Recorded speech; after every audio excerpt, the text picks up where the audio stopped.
नमस्कार मित्रांनो, आज कंबाईन गट ब चा पेपर झाला. दिला ना तुम्ही सर्वांनी.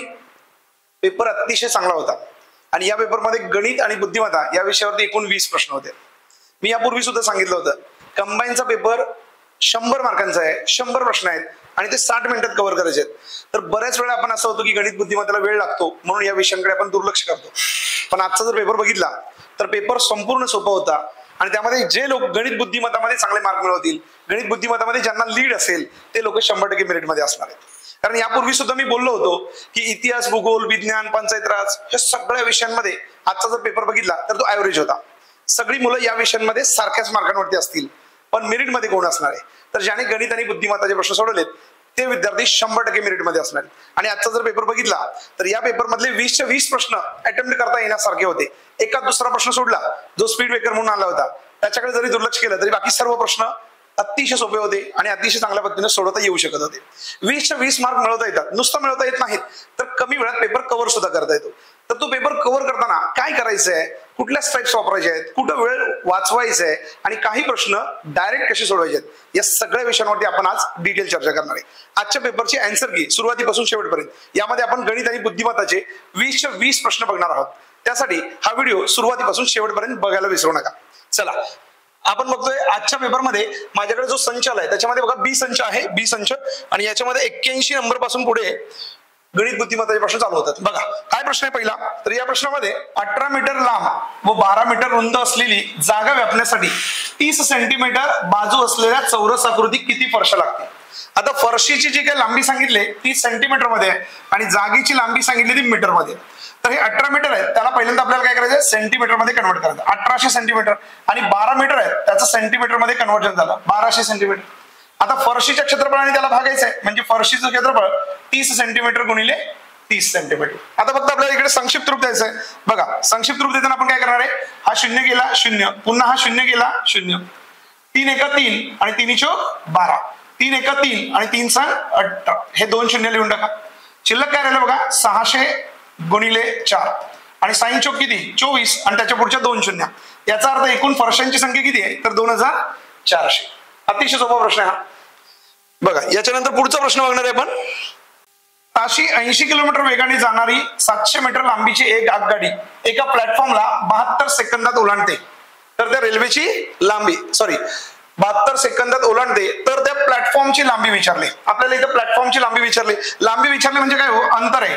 आता अंतराचं सूत्र काय बघा, अंतराचं सूत्र अंतर बरोबर वेग गुणिले वेळ आणि याच्या पुढे आपण काय करतो 5/18 लिहितो. आता हे कशासाठी तर रेल्वेचा वेग किलोमीटर प्रति तासांमध्ये दिलाय तो आपल्याला इकडे मीटर प्रति सेकंदामध्ये कन्वर्जन करायचंय.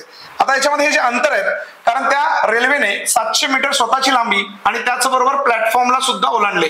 म्हणजे जर 700 मीटरची रेल्वे आहे अधिक प्लॅटफॉर्मची लांबी x आहे, वेग किती होता रेल्वेचा वेग बघा 80 किलोमीटर प्रति तास होता आणि तिला ओलांडण्यासाठी वेळ किती लागला होता तर 72 सेकंद लागला होता. याच्या पुढे गुणिले 5/18. आता फक्त आपल्याला संक्षिप्त रूप द्यायचंय आणि या x ची व्हॅल्यू शोधायची. बघा संक्षिप्त रूप देताना इकडे आपण काय म्हणणार आहे बघा 18 × 18 आणि 18 चौक 72. छेदामध्ये काही शिल्लक नाही. अंशामध्ये 5 गुणिले 4 5 चौक 20 आणि 20 गुणिले 80 म्हणजे 8 दोन्ही 16 आणि त्याच्या पुढे या 2 शून्य 1600. इकडे काय बघा 700 अधिक x. x शोधायचं आहे म्हणजे हे 700 पलीकडे जाऊन वजा होतील म्हणजे x बरोबर 1600 मधून 700 गेले किती उरले 900 मीटर. प्लॅटफॉर्मची लांबी किती आहे 900 मीटर. इकडे ऑप्शन आहे बघा पर्याय नंबर 2. अतिशय सोपा प्रश्न आहे. बघा पुढचा प्रश्न काय होता बघा. स्थानक ए पासून काही प्रवाशांसह एक रेल्वे गाडी सुटते. बी स्थानकावर 50% प्रवासी उतरतात. उतरणारे प्रवाशांची संख्या सांगितली टक्क्यांमध्ये आणि 25 नवीन प्रवासी चढतात. त्याच्यानंतर स्थानक सी वरती बघा काय घडतं 40% प्रवासी उतरतात आणि 40 नवीन प्रवासी चढतात. उतरणाऱ्यांची संख्या टक्क्यांमध्ये सांगितली, चढणारे प्रवाशांची संख्या संख्येमध्ये सांगितलेली आहे. बघा जर आपण विचार केला स्थानक ए वरती किती प्रवासी होते तर ए प्रवासी होते, त्यातले 50% उतरले आणि 50% शिल्लक आहेत म्हणजे एकूण संख्येच्या अर्धे प्रवासी फक्त शिल्लक आहेत. आणि या अर्ध्या प्रवाशांमध्ये नवीन प्रवासी किती चढले 25 प्रवासी चढले. आता ही जी एकूण संख्या आहे या एकूण संख्येपैकी 40% प्रवासी सी स्थानकावरती उतरतात तर शिल्लक किती राहिलेत तर ह्या एकूण प्रवाशांच्या 60% प्रवासी शिल्लक राहिले 60%. ठीक आहे. आणि हे 60% शिल्लक होते त्याच्यामध्ये नवीन किती वाढलेत तर 40 प्रवासी वाढले. आणि या वाढल्यानंतर ही जी संख्या तयार होते ए स्थानकावर चढलेल्या प्रवाशांच्या 40%. याचा अर्थ ए चा 40% शिल्लक असणार आहे. बरोबर. आता फक्त आपल्याला सॉल्व्ह करायचंय, ए ची किंमत शोधायची आहे. आता हे सॉल्व्ह करत असताना हा 0 गेला 0, बे दोन्ही 4 आणि इकडे किती राहिले, बे पंचे 10. त्याच्यानंतर बघा हा 0 गेला 0, बे त्रिक 6 आणि इकडे किती आहेत, बे पंचे 10. जर या कंसाची बेरीज केली, इकडे छेदात 1 आहे, म्हणजे इथं गुणाकार करताना ए अधिक 25 दोन्ही 50 आणि छेदामध्ये 2 गुणिले 3/5 आहे. आता हे जे अधिक 40 आहेत ते तुम्ही इथं लिहू शकता किंवा पलीकडे शिफ्ट सुद्धा करू शकता, तसं केलं तरी चालेल. बरोबर. इकडे काय शिल्लक होतं बघा, ए 2/5 म्हणजे 2a/5 आणि हे अधिक होते ते इकडे जाताना -40 आहे. -40 म्हणजे छेदामध्ये 1 लिहू शकतो आपण. आणि मग हे ए अधिक 5, ए अधिक 50 गुणिले 3 आहेत आणि छेदामध्ये 2 गुणिले 5 यांचा सरळ गुणाकार करायचा. 3 ने जर ए ला गुणलं तर 3a अधिक 50 त्रिक हे किती आहेत, 150 आणि छेदामध्ये किती आहेत, 5 दोन्ही 10. बरोबर चिन्हाच्या उजवीकडे काय शिल्लक राहिले बघा, 2a - 40 होते म्हणजे 5 × 20 आणि इथं 2a. हा याने जर इकडे गुणाकार केला तर इकडे किती आहेत, 2a वजा 5 × 20 म्हणजे 200 आणि छेदामध्ये किती शिल्लक आहे, 5. आता या इकडच्या 5 ने इकडे भाग द्यायचा, 5 × 5 आणि 5 दोन्ही 10. इकडे जे 2 शिल्लक आहेत ते पलीकडे जातील आणि इथे शिल्लक काय राहणार आहे, 3a अधिक 150. बरोबर. या 2 ने जर तिकडे गुणाकार केला तर 4a वजा 400. इकडे 3 आहेत आणि इकडे 4 आहेत, मग इकडचे 3a पलीकडे गेले आणि तिकडचे 400 इकडे आले. 400 अधिक 150 बरोबर 4a वजा 3a. म्हणजेच ए ची व्हॅल्यू काय आली, 400 आणि 150 यांची बेरीज. याचा अर्थ ए या स्थानकावरती 550 प्रवासी चढले होते. आता त्यांनी काय विचारले बघा, तर किती प्रवासी बी स्थानकावरती उतरले, जेवढे होते त्यातले निम्मे उतरलेत, म्हणजे 550 आहेत त्याचे निम्मे करायचे. बे के बे, बे दोन्ही 4 परत 1 उरला, त्याच्यानंतर बे 7 14 1 उरला आणि बे पंचे 10. याचा अर्थ बी स्थानकावर उतरलेल्या प्रवाशांची संख्या किती आहे, तर 275. इकडे आहे पर्याय आपला. हा प्रश्न थोडासा कॅल्क्युलेशन करणारा होता, पण हा प्रश्न ऍज अ स्पीड ब्रेकर म्हणून आला होता. जर या प्रश्नाचं उत्तर आपल्याला बघता क्षणी लक्षात आलं कुठल्या मेथडने सोडवायचं आहे तर हा प्रश्न लगेच अटेम्प्ट करा. नाही असं वाटलं, थोडंसं किचकट असं वाटलं तर हा प्रश्न मागे ठेवा, शेवटी अटेम्प्ट केला तरी हरकत नाही. अशा पद्धतीचा प्रश्न होता, स्पीड ब्रेकरचं काम करणारा हा प्रश्न होता, पण तरी देखील हा प्रश्न सोपा होता. पुढचा प्रश्न बघणार आहे आपण. बघा इकडे काय सांगितलंय, अतिशय सोपा क्वेश्चन आहे बघा. 3.49 चा वर्ग वजा 0.51 चा वर्ग आणि छेदामध्ये पुन्हा तेच अंक दिसतात, 3.49 आणि वजा 0.51. हा प्रश्न ए चा वर्ग वजा बी चा वर्ग भागिले ए वजा बी या पॅटर्न वरती डिपेंड आहे. वरती जर ए वर्ग वजा बी वर्ग आहे तर याचं एक्सपांड केलेलं रूप काय तयार होईल बघा. याचं एक्सपान्शन काय होणार आहे, ए अधिक बी एका कंसात आणि दुसऱ्या कंसामध्ये ए वजा बी आणि छेदामध्ये काय हो, ए वजा बी.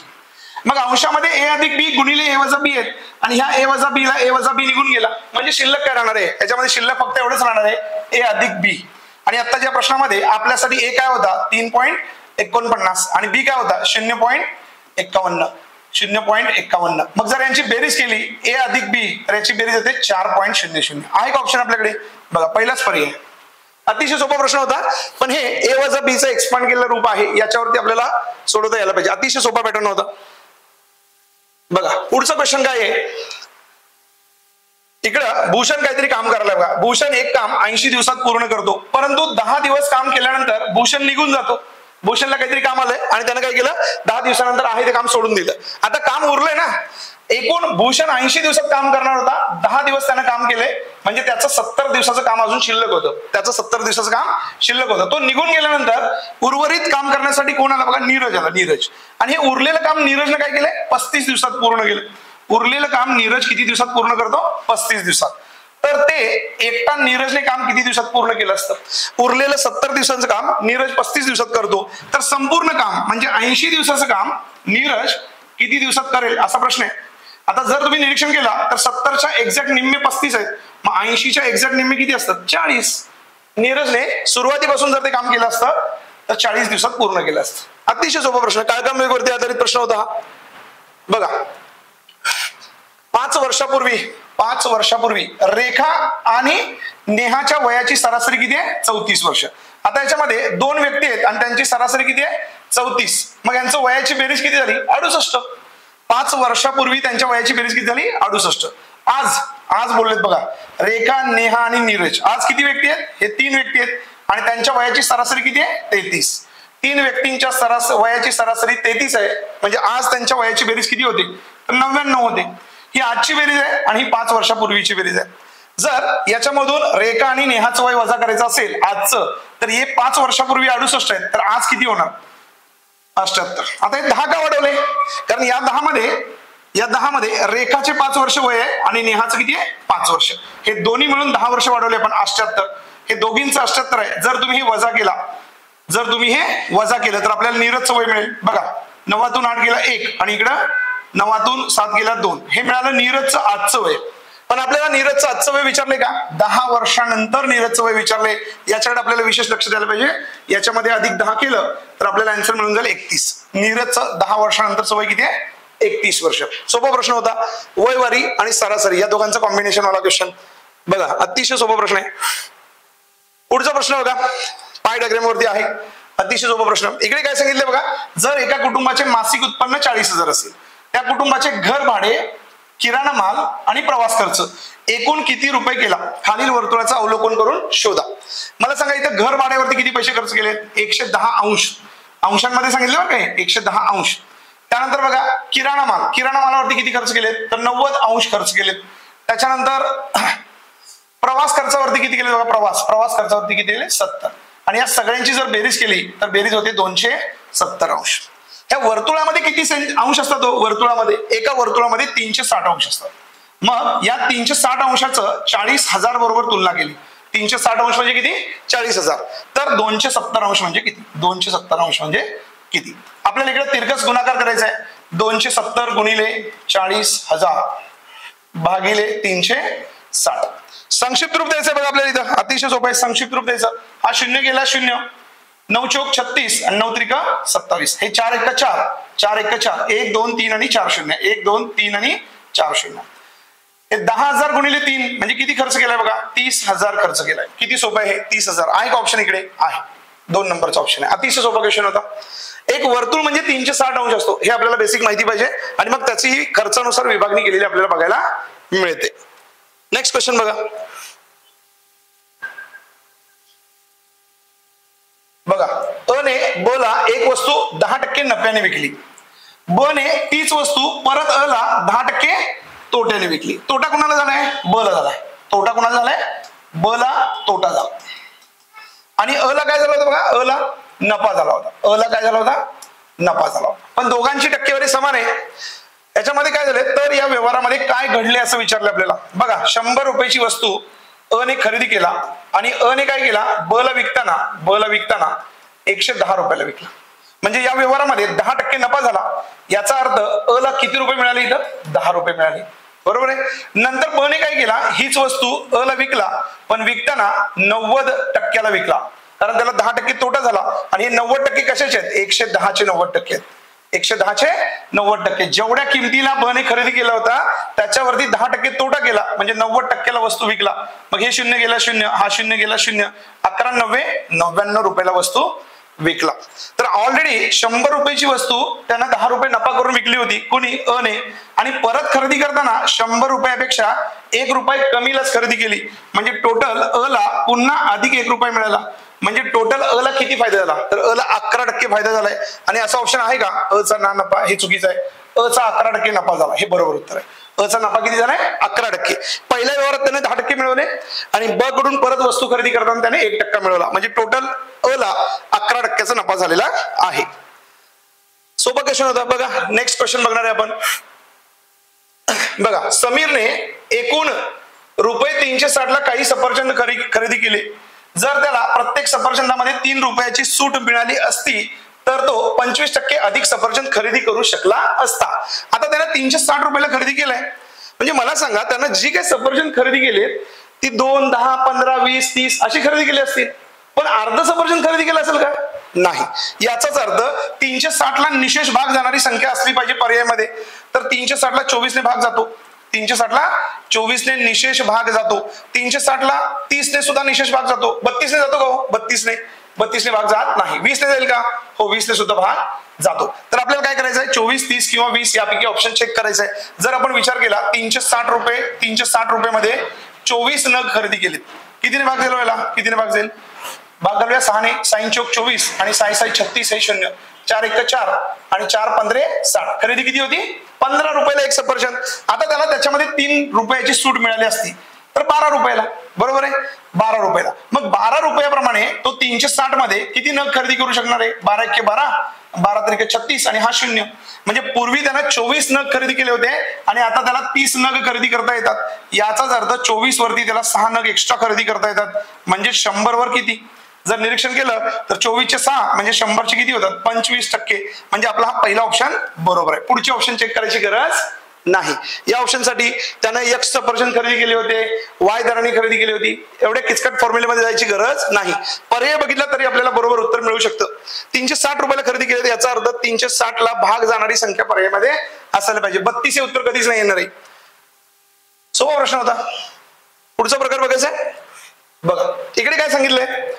150 आणि 500 या संख्यांच्या मधली संख्या शोधायची आहे. किती संख्या होत्या ज्याला 11 ने निशेष भाग जातो? आता पहिली गोष्ट 150 ला 11 ने भाग जात नाही. तर 150 पासून पुढे पहिली संख्या कुठली आहे? 154 जिला 11 ने भाग जातो. आणि 500 ला 11 ने भाग जातो का? 500 ला नाही. तर 500च्या अगोदरची पहिली संख्या कुठली आहे जिला 11 ने निशेष भाग जातो? तर ती आहे 495. हे जे 154 आहेत याला जर 11 ने भागलो 11 1 11, 11 1 11, परत किती उरले 4 आणि 11 चौक 44. इकडे भागाकार आला 14 आणि याला जर मी 11 ने भागलो 11 1 11, 11 चौक 44 आणि इथे उरले 5, 11 5 55. इकडे भागाकार 45 आला आणि इकडे भागाकार 14 आला. तर 14 पासून 45 पर्यंतच्या सर्व संख्या आहेत ज्यांना 11 ने भाग जातो. 14 पासून म्हणजे अगोदरच्या 13 संख्या याच्यामध्ये घ्यायच्या नाहीत. तर त्याच्यासाठी आपल्याला काय करायचं? 45 वजा 13 किती आलं उत्तर बघा? 32. एकूण 32 संख्या होत्या ज्यांना 11 ने निशेष भाग जाऊ शकतो. सोपं आहे. 150च्या नंतरची पहिली संख्या शोधायची, 500च्या अगोदरची पहिली संख्या, त्यांना भागाकार करून ही जी पहिली संख्या आहे त्याच्यापेक्षा एकने कमी घ्यायची 13, ती फक्त वजा करायची. सोपा भागा होता. बघा पुढचा प्रश्न बघणार आहे आपण. काय सांगितलं बघा इकडं? जर अधिकला वजा म्हणले, वजाला गुणिले म्हणले, कुणाला काय म्हणले नंतर बघूया. पहिला संख्या लिहून घ्या. 15, त्यानंतर इकडे काय लिहिले 3, त्यानंतर काय लिहिलंय 10, त्याच्यानंतर काय 5, त्याच्यानंतर पुन्हा किती आहे 5. झालं का? 1 2 3 4 5 संख्या होत्या. 1 2 3 4 5 संख्या लिहिल्या. आता बघा इथं 5च्या नंतर वजा आहे, इथं वजाला काय म्हणले? वजाला गुणिले म्हणलं, म्हणजे इकडे गुणिले म्हणून टाका. त्याच्यानंतर बघा अधिक आहे, अधिकला काय म्हणले? इथं अधिकला वजा म्हणले, म्हणजे इथं वजा करून टाका. त्याच्यानंतर गुणिले आहे, गुणिलेला काय म्हणले? गुणिलेला भागिले म्हणले, गुणिलेला भागिले म्हणले. शेवटी भागिले आणि इथं भागिलेला काय म्हणले बघा? भागिले म्हणजे अधिक आहे, तर शेवटच्याला काय म्हणायचं? अधिक. आता यामध्ये पहिल्यांदा भागाकार करा. 10 भागिले 5 2 येईल. गुणाकार करा. 15 त्रिका 45 वजा 2 अधिक 5. 45 मधून 2 गेले म्हणजे 43 आणि 43 अधिक 5 म्हणजे किती उत्तर आलं? 48. आहे का ऑप्शन आपल्याकडे? हो आहे. बघा 48 हे बरोबर उत्तर आहे. अतिशय सोपा प्रश्न आहे. ठीक आहे. चला पुढचा प्रश्न बघणार आहे आपण. बघा एका सांकेतिक भाषेत असं काहीतरी म्हणलंय आणि इतका मोठा शब्द दिलाय, त्याच्यानंतर त्याच्यासाठी संकेत सुद्धा दिलाय आणि पुढे दिलेला सुद्धा या शब्द कोणत्या संकेतासाठी लिहिता येईल. बघा इकडे काय केलंय? सांकेतिक भाषा दिली पण शब्द खूप मोठा आहे. निरीक्षण करा. तसं बघितलं तर हा प्रश्न एक स्पीड ब्रेकर म्हणून होता, पण प्रश्न अवघड नाहीये. इथं वेळ खाणार होता. तुम्ही जर निरीक्षण केलं तर यातले सगळे शब्द इकडे रिपीट झालेत, फक्त त्याचा सिक्वेन्स बदललेला आहे. जर तुम्ही बी ला 1 नंबर दिला, आर ला 2 दिला, ई ला 3 दिला, ए ला 4 नंबर दिला, के ला 5, टी 9, इकडे एच साठी 10, 11, 12, 13, 14 आणि 15. किती अक्षर आहेत बघा? एकूण 15 अक्षर आहेत. इकडे सुद्धा 15 अक्षर आहेत का? हो आहेत. पण इथं 3 नंबरचा ई सुरुवातीला घेतलाय. ए बघा कुठे आहे? 4 नंबरला, तर तो 4 नंबरला घेतलाय. त्याच्यानंतर इथं ओ आहे. ओ कुठे आहे? इथं 12 नंबरला. म्हणजे आणि काय सिक्वेन्स केलाय? 3 4 12 असा सिक्वेन्स वापरलाय. त्यानंतर यू, इथं यू ला नंबर किती आहे? 13 आहे.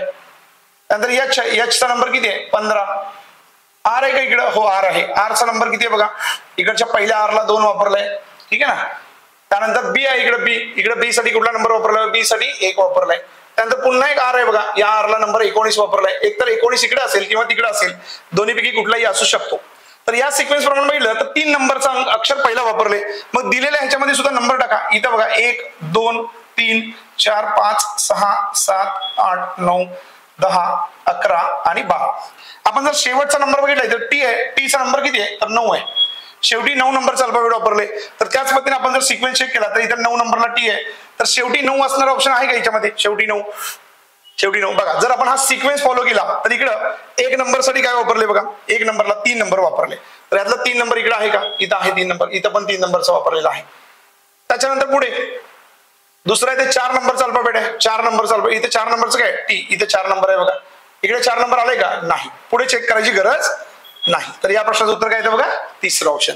तुम्हाला पहिल्या 2 अल्फाबेट मध्ये फक्त सिक्वेन्स समजलाय, हेच सगळे अक्षर इकडे वापरलेत, फक्त याचे 1 ते 15 पर्यंतचे नंबर वापरलेत. ऍक्च्युअली अल्फाबेटचा नंबर इथं वापरलेले नाही, यांचा वेगळं नंबरिंग दिले. 15 नंबर आहेत, हे 15 नंबर इकडं जंबल करून फक्त वापरलेला आहे, त्यांचा सिक्वेन्स फक्त चेंज केलाय आणि इथं पहिल्या 2 अक्षरांमध्ये आपल्याला उत्तर मिळून जातं.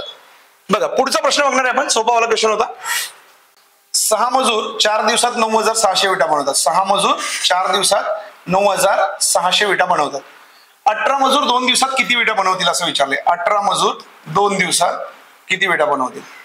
तिरकस गुणाकार करायचा आहे आणि या तिरकस गुणाकारामध्ये काय लिहिणार आहे बघा आपण. 18 गुणिले 2 गुणिले 9,600 छेदामध्ये काय लिहिणार आहे? 6 गुणिले 4 किती विटा बनवतील हे आपल्याला सांगायचं आहे. संक्षिप्त रूप द्यायचं फक्त. बघा 4 1 4, 4 2 8, 1 उरला, 4 चौक 16, ह्या 2 शून्य लिहून टाका. त्यानंतर बघा 6 1 6, 6 त्रिक 18, मग 3 2 6, 6 गुणिले 2,400 गुणाकार करायचा आहे, ह्या 2 शून्य लिहून टाका. 6 चौक 24 अशी 4, अच्छे 2, 6 2 12 आणि 2 14, किती विटा बनतील? 14,400. आहे का ऑप्शन आपल्याकडे? हो, इकडे ऑप्शन आहे बघा, 14,400, चौथा ऑप्शन. सोपा प्रश्न होता, काळक्रम वेगवरती आधारित प्रश्न आहे, पण इथं आपण ह्याचा विचार करू शकतो. तिरकस गुणाकार एकमान पद्धतीने हा प्रश्न इझिली सुटतो. पुढचा प्रश्न बघा, काय प्रश्न सांगितलं इकडे. 54 किलोमीटर प्रति तास वेगाने धावणारी ट्रेन 9 सेकंदात एका टेलिग्राफ पोल ओलांडते. तर ट्रेनची लांबी विचारली. आता ट्रेनची लांबी म्हणजे आपल्याला काय विचारलं? अंतर विचारलं. अंतर म्हणजे काय? वेग गुणिले वेळ. पण या सूत्राच्या पुढे आपण काय लिहितो? 5/18. आता हे कशासाठी? रेल्वेचा वेग किलोमीटर प्रति तासांमध्ये आहे आणि 9 सेकंद ओलांडायला लागलेत, म्हणजे वेग आपल्याला मीटर प्रति सेकंदामध्ये कन्वर्ट करण्यासाठी. रेल्वेचा वेग किती सांगितलं बघा? 54 किलोमीटर. वेळ किती लागला आपल्याला? 9 सेकंद गुणिले 5/18. किती सोपा क्वेश्चन आहे बघा. इथे फक्त आपल्याला काय करायचं? संक्षिप्त रूप द्यायचं आहे. 9 1 9, 9 2 18, 2 1 2, 2 2 4, 1 उरला आणि 2 7 14. इथं काय राहिलं? 27 गुणिले 5 गुणाकार करायचा आहे. 5 7 35, अच्छे 3, 5 2 10 3 13, 135. रेल्वेची लांबी विचारली आपल्याला 135 मीटर. सोपा क्वेश्चन आहे हा. रेल्वेवरती बघा या प्रश्न पेपरमध्ये 2 प्रश्न विचारलेत, वेळ वेग अंतरला 2 प्रश्न विचारलेत. त्यानंतर बघा एक बुद्धिमत्तेचा प्रश्न आहे, नातेसंबंधावरती आधारित. बघा रोहन रामूचा मुलगा आहे. पहिल्यांदा काय केलं आपण? इथं रामू लिहायचा. रामूचा मुलगा कोण आहे? रोहन. रोहन कोण आहे? रामूचा मुलगा आहे. रामूच्या बाबांनी रोहनला शाळेतून घेतलं कोणी? रामूचे बाबा. आले का बाबा इथं? चला इथं बाबांना दाखवायचं. बघा इथं रामू आहे, इथं रोहन आहे आणि वरती कोण आहेत? रामूचे बाबा. रामूच्या बाबांनी रोहनला शाळेतून घेतले आणि सचिन काकांच्या घरी सोडले. आता सचिन काका इथं कुठे दाखवायचे? लगेच त्यांना दाखवू नका. आता इथं सांगितलं बघा, सचिन ची पत्नी रोहनच्या आईची बहीण आहे. आता रोहन इथं आहे, रोहनचे वडील तर रामू आहेत, मग रोहनची आई दाखवायची असेल तर रोहनच्या आई म्हणजे या रामूची कोण असणार आहे? पत्नी. इथे एक स्त्री असणार आहे बघा, ठीक आहे ना. आता ही कोण आहे? आई असणार आहे, रोहनची आई.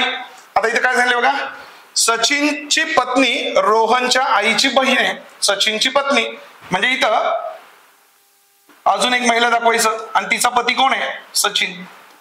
बघा रोहन, रामूचा मुलगा रोहन आहे आणि रोहनला काय केलं? रामूच्या बाबांनी शाळेतून घेतलं आणि सोडलं कुठं?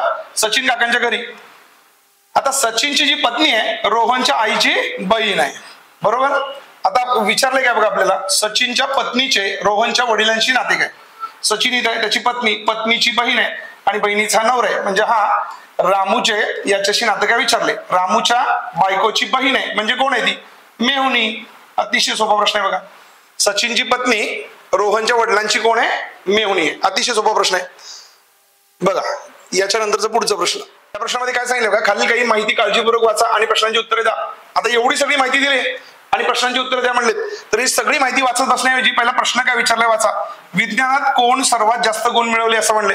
आपल्याला विज्ञानातील गुणामध्ये सर्वात वर कोण आहे बघायचंय, तर त्यासाठी दिलेल्या प्रश्नात कुठं कुठं विज्ञान दिसतं बघा. इथं इथं विज्ञान आहे, त्यानंतर इथं सुद्धा विज्ञान आहे, त्यानंतर इथंही विज्ञानाचा शब्द आहे आणि इथं सुद्धा विज्ञान आहे बघा, विज्ञानाचा शब्द आहे. तर जिथं जिथं विज्ञान आहे ते प्रश्न शब्द पहिला वाचायचे आहेत. ए चे गणितातील गुण सी च्या अगदी वर आहेत आणि विज्ञानातील गुण एफ च्या वर आहेत. म्हणजे एफ च्या वरती कोणाचे गुण आहेत? ए चे गुण आहेत विज्ञानाच्या बाबतीत. आपण फक्त विज्ञानाची माहिती लिहायची आहे. पुढे बी हा विज्ञानात सी च्या अगदी वर आहे, बी हा सी च्या अगदी वर आहे, पण अजून बीच माहित नाही आपल्याला कुठे आहे.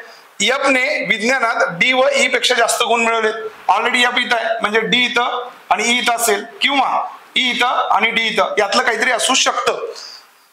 पुढचं वाक्य बघा, सी आणि ए यांच्यामध्ये कोणीही नाही. विज्ञानामध्ये सी आणि ए च्या मध्ये कोणीच नाही. याचा अर्थ ए हा एफ च्या ऑलरेडी वर आहे आणि सी आणि ए च्या मध्ये कोणीच नाही, म्हणजे सी ला आपल्याला इथं नाही दाखवता येणार, तर वरती दाखवायचं आहे. सी ला वरती दाखवायला लागेल.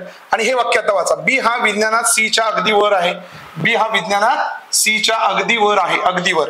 म्हणजे आता जर विज्ञानामध्ये मार्कांचा विचार केला तर डी आणि ई याच्या बाबतीत आपल्याला जरा कन्फ्युजन आहे. पण आपल्याला विचारलंय काय, सर्वात जास्त गुण कोणी मिळवले, सर्वात जास्त कोणी मिळवले, तर बी ने मिळवलेत. मग या प्रश्नाचं बरोबर उत्तर काय, इकडे बघा, बी, बी ने सर्वात जास्त गुण विज्ञानामध्ये मिळवलेले आहेत. बघा पुढचा प्रश्न बघणार आहे आपण, अतिशय सोपा प्रश्न आहे. विधाने वाचून योग्य निष्कर्ष निवडा असं सांगितलंय. इथं काय म्हणले हो, सर्व मोगरा शेवंती आहेत. आता सुरुवात सर्वने झाले म्हणजे त्याच्यासाठी लहान इथं कोण आहे बघा, मोगरा, आणि सर्व मोगरा काय आहेत बघा, शेवंती आहेत असं म्हणले. इथं शेवंती दाखवायचं झाला. त्यानंतर पुढचं वाक्य, सर्व शेवंती फुले आहेत. आता शेवंतीचं सर्कल ऑलरेडी आहे, त्याच्या बाहेर आपल्याला काय करायचं बघा, फुलांचं सर्कल दाखवायचं. हे फुले, आता आपलं डायग्राम तयार झालेले आहे. आता बघा निष्कर्ष काय सांगितले, सर्व फुले मोगरा आहेत. बघा फुले एवढी आहेत, एवढा मोठा सर्कल आहे आणि मोगरा एवढाच आहे. त्यामुळे पहिला निष्कर्ष जो आहे सर्व फुले मोगरा आहेत हा चुकीचा आहे, नाही निघणार. सर्व फुले शेवंती आहेत. आता फुले एवढी आहेत आणि शेवंती फक्त एवढीच आहेत, मग यांना शेवंती म्हणता येणार नाही. त्यामुळे सर्व हा शब्द वापरल्यामुळे हे सुद्धा विधान चुकीचं आहे. तर निष्कर्ष अ आणि ब असे दोन्ही निष्कर्ष चुकीचे असणारा पर्याय निवडायचा आपल्याला. बघा निष्कर्ष अ आणि ब दोन्ही चुकीचे आहेत. पर्याय नंबर 4 बरोबर आहे या प्रश्नाचा. निष्कर्ष अ आणि ब दोन्ही चुकीचे आहेत. अतिशय सोपा प्रश्न होता, वेन डायग्राम वरती आधारित. पुढचा प्रश्न बघा, शेजारील आकृतीत त्रिकोण किती आहेत असं विचारलंय बघा. शेजारील आकृतीमध्ये आता पहिल्यांदा ही जर आकृती बघितली तर याचं निरीक्षण करा, कुठला पॅटर्न आहे. तर याच्यामध्ये हा एक पॅटर्न आहे बघा. कुठला पॅटर्न आहे आणि अशा पद्धतीने कुठला पॅटर्न आहे. तर याला नंबरिंग द्या, 1 2 3 4 5 आणि 6. तेच नंबरिंग इकडं 1 2 3 4 5 आणि 6. जेव्हा हे 6 त्रिकोण दिसतात तर त्याची दुप्पट करायची, 6 गुणिले 2 याचा अर्थ 12. म्हणजे हा जो एक चौकोन दिसतो याच्यामध्ये 12 त्रिकोण आहेत. मग असे चौकोन किती आहेत, 1 2 3 आणि 4 चौकोन आहेत. म्हणजे या 12ला तुम्हाला किती मिळायला पाहिजे, 12 चौक 48. 48 तर मिनिमम चौकोन आहेत. त्यामुळे हा पर्याय आपल्या कामाचा नाही, हा पर्याय कामाचा नाही आणि हा सुद्धा पर्याय कामाचा नाही. आता पुढच्या पर्यायाकडे जायचं तर 3 पर्याय उरलेत, 100% बरोबर आहे 60. आता हे 60 कसे बरोबर आहेत, तर या 4 चौकोनांमध्ये कॉमन रेषा किती आहेत, 1 2 आणि 3 कॉमन रेषा आणि प्रत्येक कॉमन रेषेवरती 4 त्रिकोण तयार होतात, म्हणून 3 गुणिले 4 बरोबर किती आले बघा, 12. आणि 48 अधिक 12 किती येतात, 60. तुम्हाला ही बेसिक जरी कन्सेप्ट माहिती असती आणि पहिल्यांदा 48 उत्तर आले असते, बाकीचे सगळे पर्याय 48 पेक्षा लहान आहेत. पुढचे त्रिकोण नाही मोजले तरी चालतात. एवढा सोपा भाग इथं आपल्याला त्रिकोण मोजण्यासाठी आलेला होता. 48 सोपा प्रश्न आहे. पुढचा प्रश्न बघायचा का बघा, खालील संख्या श्रेणीतील क्रमाने येणारी संख्या शोधा म्हणले. आता ही संख्या श्रेणी बुद्धिमत्तेची अंकमालिकेवरती आधारित प्रश्न आहे. 3 च्या नंतर 6 आलाय, 3 आहे, त्यानंतर 6 11 आणि 18. 3 आणि 6 मध्ये किती डिफरन्स आहे, 3चा. 6 आणि 11 मध्ये किती डिफरन्स आहे, 5चा. 11 आणि 18 मध्ये किती डिफरन्स आहे, 7चा. आणि हा जर डिफरन्स निरीक्षण केलं 3 5 7 नंतर काय येणार, 9 येणार. क्रमगत विषम संख्या म्हणजे 18 अधिक 9 किती येणार, इकडे 27 येतो बघा. आहे का 27 ऑप्शन, हो इकडे बघा 27 म्हणून ऑप्शन आहे. पर्याय नंबर 4. अतिशय सोपा प्रश्न आहे. बघा याच्यानंतर शेवटचा प्रश्न काय सांगितलं बघा, दिशा टॉपिक वरती डिपेंड आहे. अमर त्याच्या घरापासून पश्चिमेकडील शाळेकडे 4 किलोमीटर गेला. आता त्याचं घर इथं आहे समजा, इथून तो कुठे गेला, पश्चिमेकडे. किती किलोमीटर गेला, 4 किलोमीटर गेलेला आहे बघा. पश्चिमेकडे 4 किलोमीटर चालत गेला आणि तेथून 2 किलोमीटर उत्तरेकडे गेला. आता पश्चिमेकडे आलाय, इथूनच तो 2 किलोमीटर गेला. आता जर हे 4 दाखवले असतील तर त्यापेक्षा छोटी दाखवायची 2, 4 पेक्षा थोडी छोटी दाखवा 2 किलोमीटर उत्तरेकडे बँकेत गेला आणि बँकेतून पैसे घेतल्यानंतर पूर्वेकडे 4 किलोमीटर अंतर असलेल्या भरतच्या घरी गेला. बघा बँकेतनं पैसे घेऊन कुठे गेला तो, भरतच्या घराकडे. पण कुठे गेलाय, पूर्वेला. पूर्वेला किती गेला, 4 किलोमीटर. आता हे पण 4 आहेत आणि हे पण 4 आहेत, दोन्ही समान पाहिजेत. तर तो त्याचे घर यामधील अंतर किती. बघा तो आता जिथं आहे तो आणि त्याचे घर यामधील अंतर किती आहे. आता ह्यामधलं अंतर जर आपल्याला सांगायचं असेल तर ते कुठले सांगायचं बघा, हे सांगायचं आपल्याला. किती अंतर आहे, जर इकडे 2 आहे म्हणलं तर इथे सुद्धा काय म्हणणार तुम्ही 2 किलोमीटर. आहे का ऑप्शन आपल्याकडे, हो इथं आहे बघा ऑप्शन 2 किलोमीटर. अतिशय सोपा प्रश्न होता. प्रश्न म्हणण्यापेक्षा संपूर्ण पेपर सोपा होता. या पेपर मधले 20चे 20 प्रश्न आपण बघितलेत, नुसतं उत्तर नाही बघितलेत तर ते प्रश्न सोडवायचे कसे हे बघितलं, आणि संपूर्ण एक्सप्लेनेशन सुद्धा आपलं इतक्या कमी वेळात झालंय. याच्यावरून तुम्ही जर विचार केला तर हा संपूर्ण पेपर सोडवायचा म्हणला 20चे 20 प्रश्न अटेम्प्ट करता येत होते, आणि हे गणित आणि बुद्धिमत्ताचे 20 प्रश्न अटेम्प्ट करून सुद्धा पेपर कव्हर होतो. अतिशय सोपा पॅटर्नचा पेपर होता.